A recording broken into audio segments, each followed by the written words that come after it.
Om Shanti.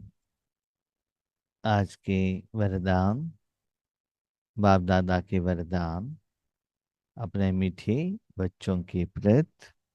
Date 12 सितंबर 2025।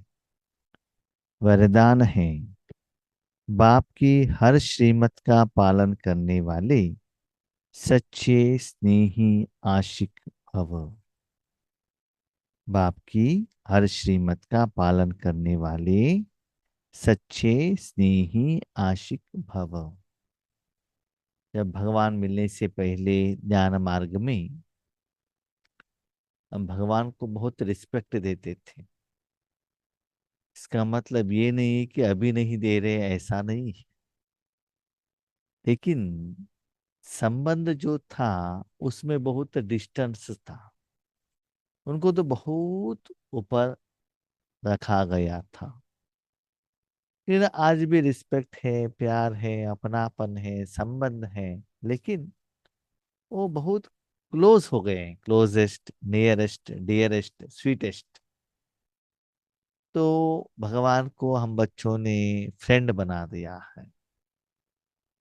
तो जब वो फ्रेंड बनता है, उनका बात सुनना हमारे लिए आसान हो जाता है। क्यों जानते हैं? जब फ्रेंड बनता है ना, हम जो कहते हैं वो सुनता है, वो जो कहते हैं हम करते हैं।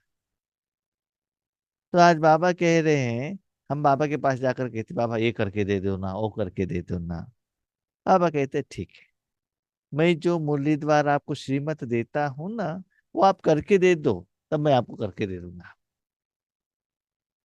मैं आपको ऐसा श्रीमत नहीं दूंगा जिनसे जो आपको करने को नहीं होता है, नहीं। मैं जानता हूँ मेरे साथी लोगों को क्या एबिलिटी है, क्या कर सकता है, क्या नहीं कर सकते, मैं जानता हूँ। जो होता है वही मैं आपको दे देता हूँ।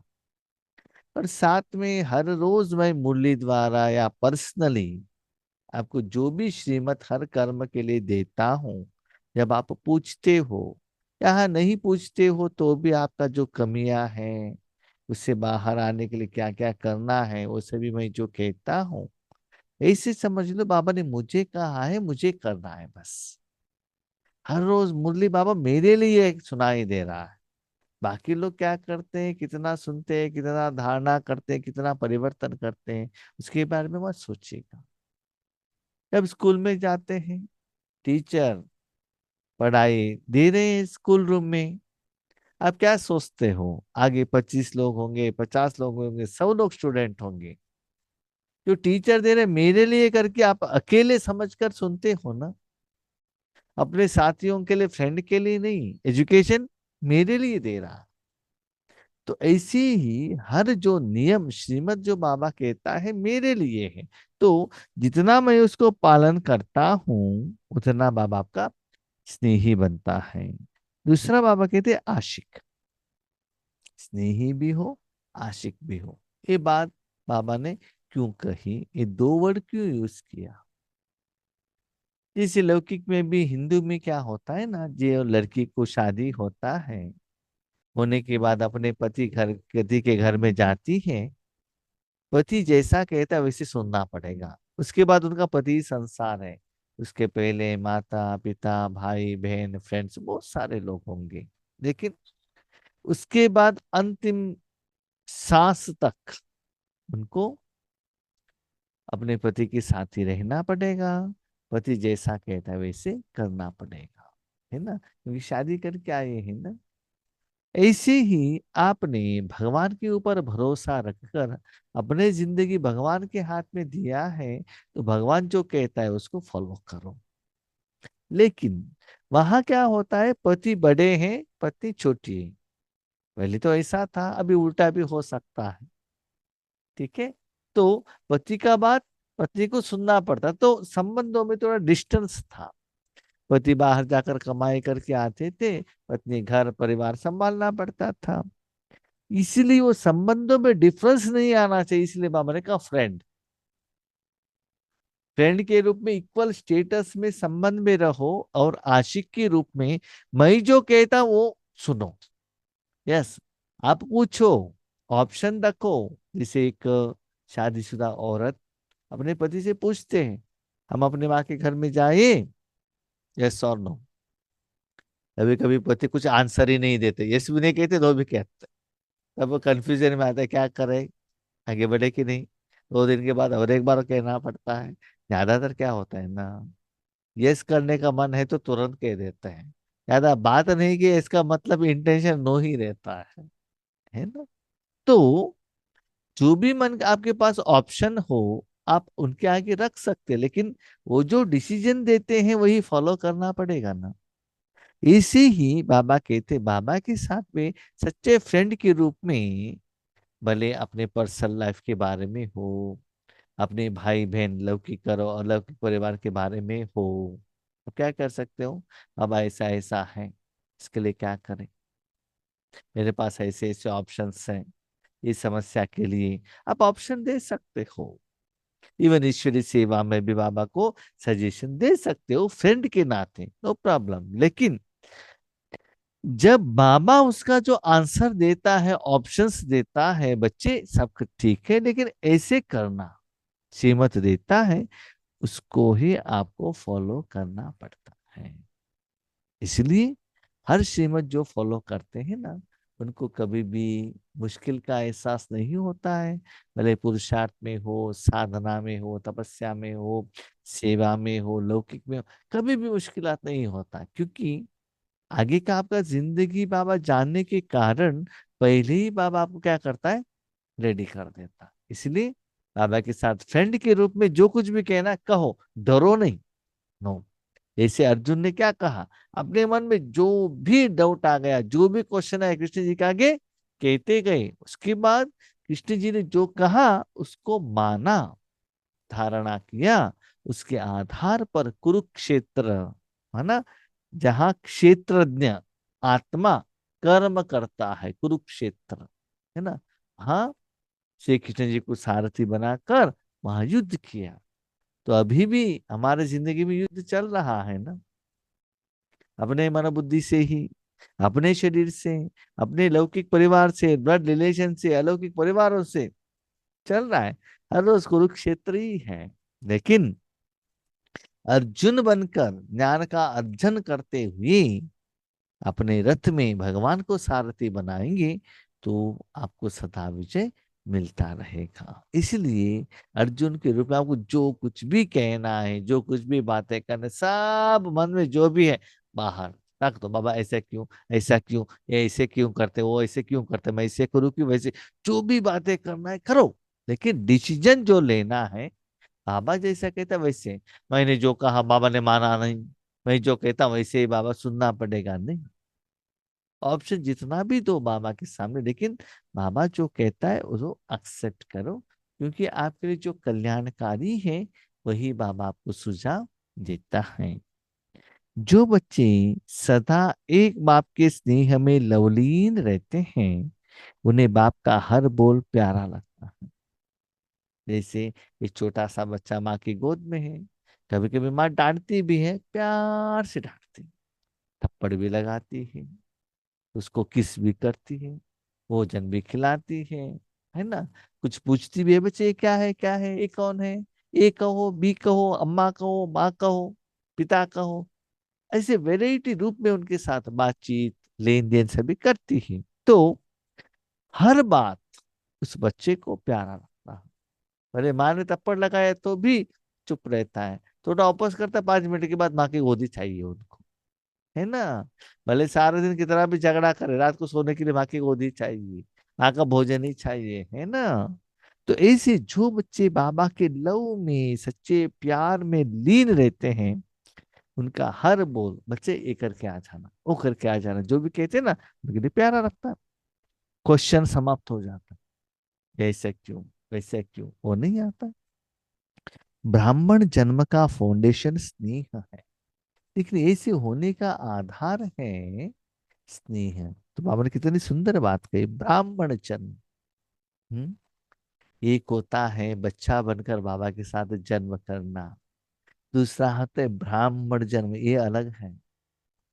बच्चे बनने के बाद जब आप ब्राह्मण बनते हो ना, वो स्टेज क्या है जानते हो। जैसे इसको आपको जन्म हुआ लौकिक में, उसके बाद पालना होती है, उसके बाद एजुकेशन में जाते हो, एजुकेशन के बाद आपको जॉब मिलता है। तो जॉब मिलने तक लौकिक में कम से कम आज के दिन में डिग्री तो कंप्लीट करना पड़ेगा ना। 5 + 15 20 ईयर्स तो चला जाएगा, उसके बाद आप जॉब पर जाते हो, है ना। कमाई वहां से स्टार्ट होता है, तब तक माँ बाप का पालना में ही चलते हो ना। तो ब्राह्मण जन्म माना जब आप किसी को ईश्वर सेवा के देने के लिए निमित्त बनते हो। अरे तन से, मन से, धन से भगवान आपको यूज करना स्टार्ट करेगा, तब से ब्राह्मण जन्म स्टार्ट होता है, तब तक नहीं। पहले आप ईश्वरी ज्ञान सुनाओ, पहले ये धन का सेवा करो, तन का सेवा भंडारा में करो, स्थूल सेवा करो, कोई भी करो, कुछ भी करो, लेकिन वो लेवल आप उसमें योग्य बन गए, इसका मतलब ब्राह्मण जन का फाउंडेशन स्नेह है ना। जब ब्राह्मण आप बनते हो, ऑलमोस्ट आप बाप समान बनते हो, तब आपको बाबा आपको सारे वेराइटी का सेवा के लिए यूज करेगा, मनसा सेवा, वाचा सेवा। लेकिन हम सिर्फ स्थूल सेवा करते रहेंगे तो थोड़ा मुश्किल है।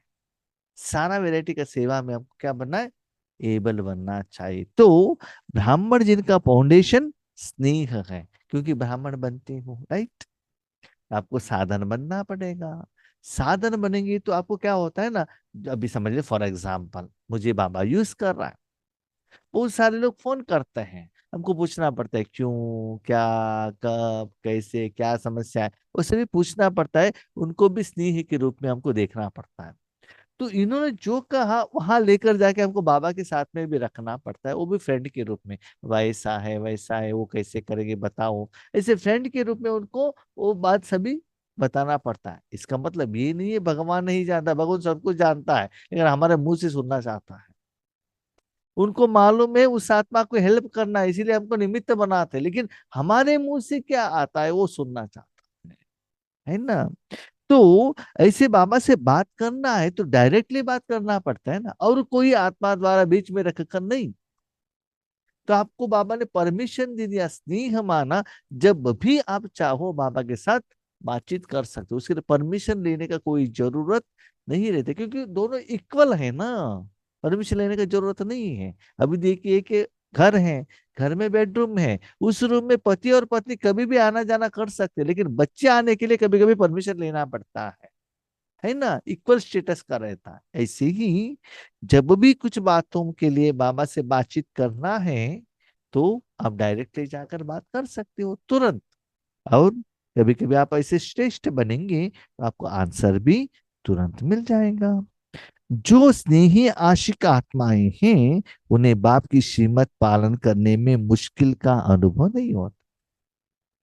जो बाबा का स्नेह में रहते हैं, बाबा को लव करते हैं आत्मिक रूप में, उनको कभी भी भगवान, देखिए कितना सुंदर बात कहता है, स्नेह भी है, आशिक भी है, और आगे बाबा कहते हैं बाप की श्रीमत, स्नेह के रूप में ऐसे अपना जो समस्या है और किसी आत्मा का समस्या बताओ। आशिक के रूप में बाबा जो कहता है वो सुनो समान रूप में, और बाप जो ऑर्डर देता, श्रीमत देता है, उसको क्या करो, फॉलो करो। ठीक है। स्नेह के कारण सदा यही उमंग रहता कि बाप ने जो कहा वह मेरे प्रति कहा है, मुझे करना है। बाबा ने जो कुछ भी कहा है मुरली द्वारा हर रोज मेरे लिए। हाँ, कभी कभी बाबा कहता है बच्चे अमृत वेले में जुटका मत लगाओ।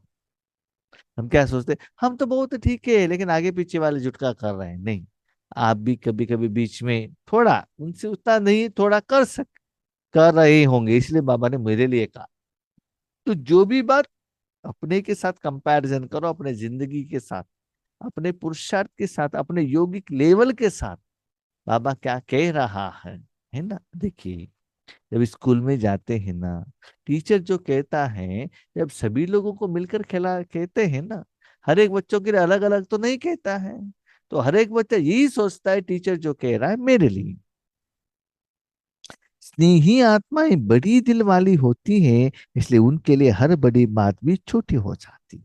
हाँ, कभी कोई कोई आत्माएं कहते हैं बाबा जो कहता है ना वो करना बहुत मुश्किल है, इतना आसान नहीं है। क्यों? जो बड़ी दिल वाले आत्माएं सदा देने के लिए सोचते हैं, लेकिन जो छोटे दिल वाले महात्मा सदा लेने के लिए सोचते, उनमें थोड़ा स्वार्थ रहता है। तो बाप समान आप बड़े दिल वाले होंगे तो बाबा जो कहता है हर बात आपके लिए आसान होता है। जितना बड़े दिल वाले होते हैं ना, तो खुद को बाबा के आगे सरेंडर कर देते हैं। मनसा वाचा कर्मणा श्वास समय संकल्प कर्म कर्मेंद्रिया कर्म का फल सब भगवान को समर्पण कर देते। बाबा आप ही ले लो, आप ही ले लो, आप ही ले लो। सेवा भी आप भी करो, सेवा का फल भी आपका है, सब कुछ आपका है। क्योंकि बड़ा दिल है ना, उनको है ना देने में खुशी होती है। ठीक है, किसी ने कहा आपके द्वारा बहुत हेल्प हुआ, वो भी क्या कहते, मैंने नहीं किया, बाबा ने किया। तुरंत बाबा को कहते, बाबा थैंक यू। तो कुछ भी वो अपने पास नहीं रखते हैं, सब कुछ क्या करते हैं, भगवान को दे देते हैं। तो ऐसे वो बड़े दिल वाले होने के कारण ऐसे बच्चों को बाबा बहुत प्यार करता है। बाबा का सहयोग मिलता है, उसके अकाउंट में वॉल्यूम पदमा पदम के रूप में जमा होती है। इसलिए कोई भी बात उनके लिए छोटी नहीं होती है। स्लोगन, कोई भी बात की फेल करना यह भी फेल की निशानी है। किसी ने कुछ कहा, आपको अपमान हुआ, वैसे क्यों कहना चाहिए था, एज तो देखना पड़ता था ना, हम तो सीनियर थे। तो किसी ने कुछ कहा उसके बारे में फील करना, ये भी क्या है, फेल है। क्यों, ड्रामा था, कर्मों का हिसाब किताब था, उन्होंने कह दिया, ठीक है। वो कहने से मेरे में कुछ परिवर्तन करना है क्या, मुझे कुछ बदलाव लाना है क्या, उस द्वारा मुझे क्या सीखना है, इस जान लो, समझ लो, परिवर्तन करो, बिंदु लगाओ, आगे बढ़ो, बस। इसी चौलौकिक में भी कभी कभी माँ बाप डांटते हैं, टीचर डांटते हैं, क्यों डांटा उन्होंने, क्यों थप्पड़ लगाया, नेक्स्ट वो गलती नहीं करना चाहिए। यस, मैंने होमवर्क नहीं किया इसलिए तो डांटा है ना, होमवर्क किया होता तो क्यों डांटते थे, उसके पीछे कुछ राज रीजन तो रहता है ना। कभी कभी टेस्टिंग के लिए भी बाबा क्या करता है, ऐसे सिचुएशन लेकर आता है। तो आज भी ऐसा ही हुआ, सुबह माना भी इवनिंग नुमा शाम योग में वो ठीक से ओपन नहीं हो रहा था, लेकिन प्रॉब्लम सिर्फ मेरे लिए था, बाकी किसी को नहीं था। सभी लोगों का ओपन हो गया है, लेकिन मेरे लिए ओपन नहीं हो रहा था, तो कि मेरा स्थिति क्या है। हाँ, ईश्वरी सेवा रुकी नहीं, ईश्वरी सेवा के लिए कुछ समस्या नहीं आई, सिर्फ मुझे ज्वाइन होने के लिए समस्या आ गई।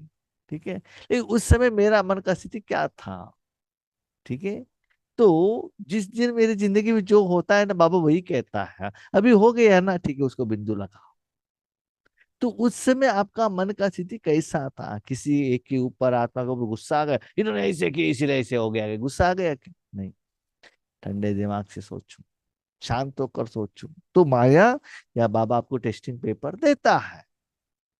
तो वो गलती आपसे और किसी से दोबारा ना होना चाहिए, तो उसके लिए क्या करना है, वो सीखो, जानो और आगे बढ़ते रहो। उन्होंने ऐसे क्यों कहा, मेरे से परमिशन लेना चाहिए था ना, ऐसे करना चाहिए था ना, नहीं, उसका फील में मत आना। तो फील हो गए तो समझ लो आप वो फेल हो गए। यस, किसी ने आपको गायन किया, वर्णन किया, समझ, हाँ मैं ऐसा हूं, ये फील करना भी फेल है, क्योंकि आपने कुछ किया ही नहीं है ना। सम्मान का बात हो, इसलिए बाबा कहते हैं जो बच्चे अभिमान के वशीभूत होता है उनको ही अपमान होता है ना। देखिए बलून है, बलून में हवा डाला है, हवा डाले उसके बाद आप पिन उसको लगाए तो डब करके वो क्या होगा, फट जाएगा और साउंड आएगा। उसको हवा ही मत डालो, उसके बाद पिन लगाओ, कुछ होता ही नहीं है। इसीलिए जिनके पास ज्यादा अभिमान है उनको अपमान का फीलिंग जरूर होता है। किसी ने कुछ कहा, आपको फीलिंग हो रहा है, बहुत लंबे समय तक, महीने तक, साल तक रखकर उन्हें ऐसे कहा, ऐसे करके कहा करके मन में रखते हो, समझ लो आपके पास बहुत अभिमान है, मैं और मेरापन है। उसको क्या करो, स्वाहा करो, संस्कार करो। तो कुछ भी नेगेटिव फील होना, ये भी एग्जाम में फेल होने का एक रीजन है। ओके, ओम शांति।